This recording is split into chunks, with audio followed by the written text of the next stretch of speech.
Hello, everybody. Hopefully this is finding you well, satiated, full of awesome food. Hopefully not too full. There's nothing worse than that. Anyway, it's Thanksgiving 2019, and I'm Robin. This is me reading stuff. I'm just going to check in with you. I'm going to do an officially short podcast for you guys today. I don't even know what I'm going to read. I normally read the W.S. Merwin poem, Thanks, which it wouldn't hurt to read it again, but I think I've read it a few times on here. So I'm going to search for something else in a minute. But just my quick note of gratitude to you guys. Little do you guys know all of the things you've helped get me through. Your willingness to continue to listen and respond and correspond with me throughout the years has helped me get through so many things, both big and small. I think in the early days, I know one of my first recordings was spent, I recorded right after finding out my mom was in the hospital, which was horrifying to me. But I recorded anyway, not like that as some, ooh, yeah, let's all cheer for Robin. It was just, I can't tell you how many times I've done that in order to keep talking through things. And of course, major illness, my heart problem erupted into total disaster zone a couple of years ago, and I was very alone in that in a lot of ways, but I was able to talk to you guys through most of it. I mean, there was a time when I had to go away, but other than that, I talk to you guys, and then I get to share my minor triumphs with you. I just get to talk about the things that make me happy, and truly nothing makes me happier than talking about the things I like and dislike. And so I get to do that with you guys. But there's been things you've known about my eyesight. I lost my eyesight last year, talked about that. I can't even remember all the things. But then I also, you guys don't know this, but I went through a divorce not so long ago. And you guys were there for me in this weird way. We're here for each other throughout all of that. So thank you for letting me share things with you. And thank you for the occasional message here and there, or the review. By the way, Tom the reviewer, said this podcast is the best. He kept it simple. He just said it was the best, and I appreciate that.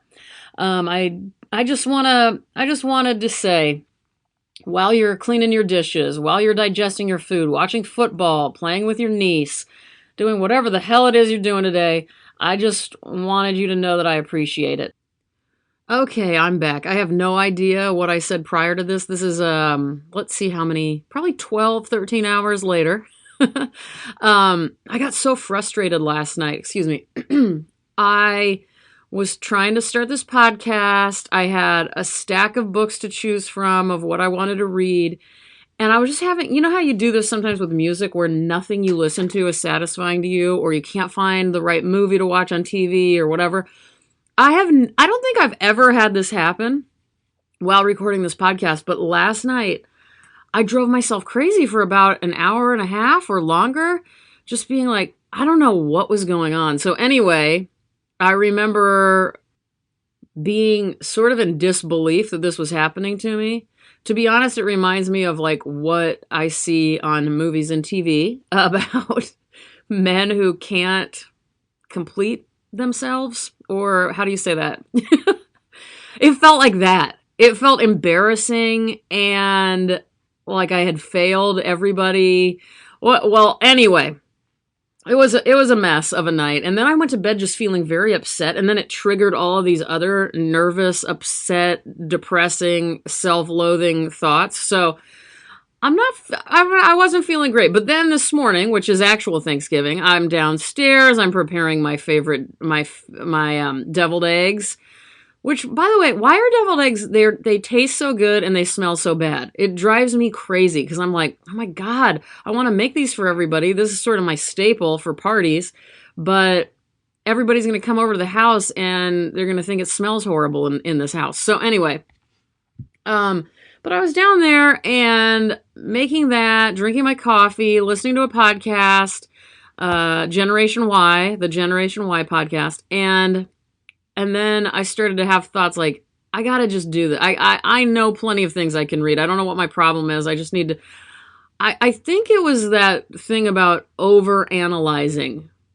which is never a good way to do anything, by the way. Maybe occasionally it's okay, but for the most part, when you're doing anything creative, I don't know if I can call this podcast creative, but anyway, I'm very disappointed in myself. Then I went to sleep just thinking about bizarre things to get stressed out about. I mean, it's not that bizarre, but there's this tragedy that happened to a dear friend of mine where she lost both of her cats in this fire and in her house. And I just started to get very upset about these cats, thinking about it from years ago. And then I was getting upset, like, oh my God, Frankie's carrying case is nowhere near the front door. Aren't you supposed to keep it near the front door in case there's a fire so you can quickly grab her and get her in the box? I mean, it was like that times a million. Every thought I could possibly have to freak out about. And you know what? It reminded me of my old self, which I don't like. Okay, anyway, this is supposed to be quick. Now, I've been reading from this a lot, but I can't help but to read my favorite one that I haven't read on here yet. So, Mary Ruefle, we all know her, born 1952.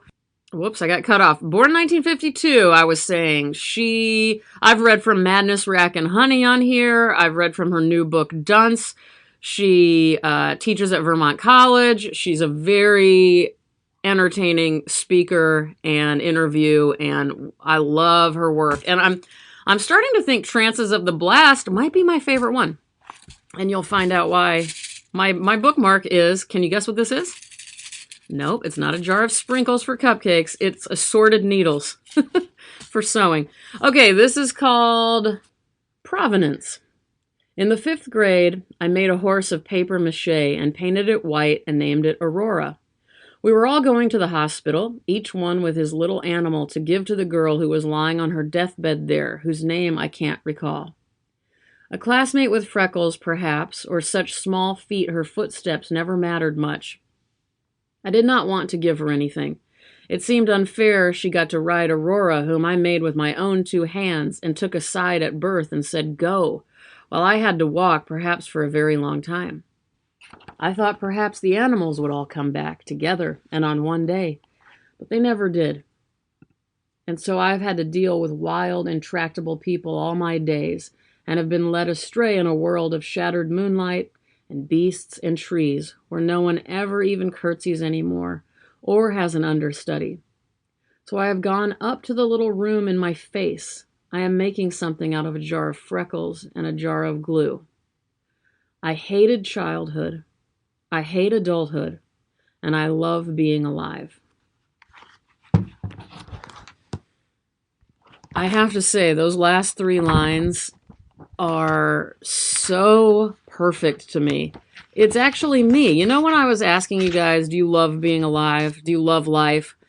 And I was the only one in my group of people that day at the museum who didn't love being alive. This kind of sums it up. Maybe I do love being alive, but I love it and I hate it. I hate adulthood. Okay, I hated childhood, I hate adulthood, and I love being alive. Well, how's that for a gratitude poem? And of course, I'm going to quickly read to you W.S. Merwin, because I do believe I missed saying goodbye to him. He passed away this year on March 15th in Hawaii, and I love his work so much. So a quick roll of thanks again by W.S. Merwin, one of my all-time favorite poems. And then I'm just going to end it and say goodbye afterwards without any, oh, check this out, and hey, maybe link to this. Just thank you. So thanks by W.S. Merwin. Listen, with the night falling, we are saying thank you. We are stopping on the bridges to bow from the railings. We are running out of the glass rooms with our mouths full of food to look at the sky and say thank you. We are standing by the water, thanking it, and standing by the windows, looking out in our directions. Back from a series of hospitals, back from a mugging after funerals, we are saying thank you. After the news of the dead, whether or not we knew them, we are saying thank you.